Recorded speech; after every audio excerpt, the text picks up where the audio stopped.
Ma'am, galing po sa office ni Mayor. Copy raw po ng registration ng mga restaurant na sinabi ninyo.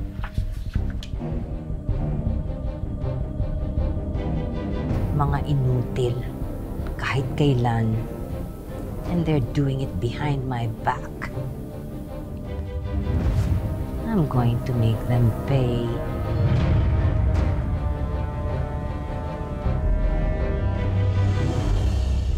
Kamusta naman ang pasok mo na? Ayos naman po, Nay.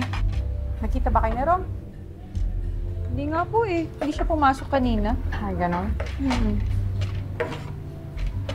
Ako na ikaw na ba? Ah, sige na. Wait lang po.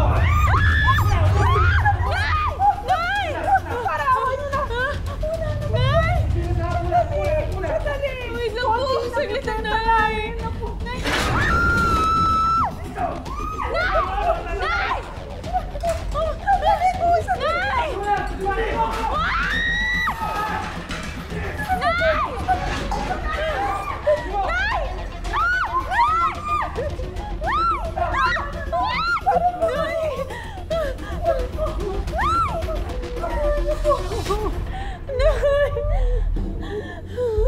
Nay, okay ka lang?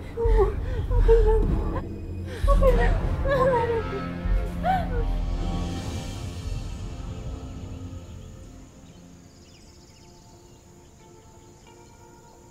Oh, ano nangyari sa inyo at para kayo nalugi?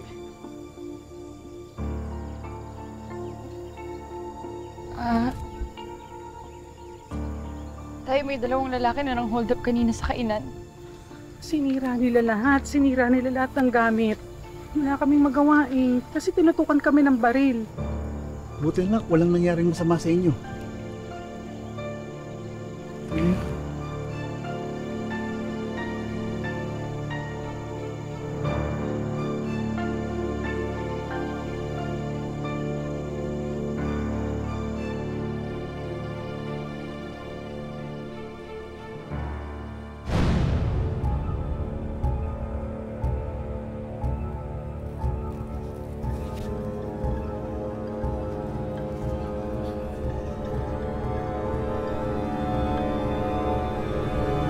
Where do you think you're going? Saan ka pupunta? Nowhere.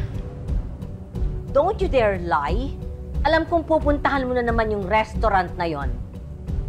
Amita, I don't know what you're talking about. Stop lying, Rom. I know the truth. Alam kong ikaw at ang tatay mo ang nagpondo dun sa lintik na restaurant na yon. And how dare you go against my will? Amita, business lang yun. Pwes, bilangin nyo na ang lugi ng business na yon. Ano ibig yung sabihin? Pasalamat sila na yun lamang ang siningil ko sa interes sa pagtatraidor nyo sa akin. Amita, anong ginawa mo kay Julie? Sa susunod mo akong suwayin, you will find out how much worse I can do!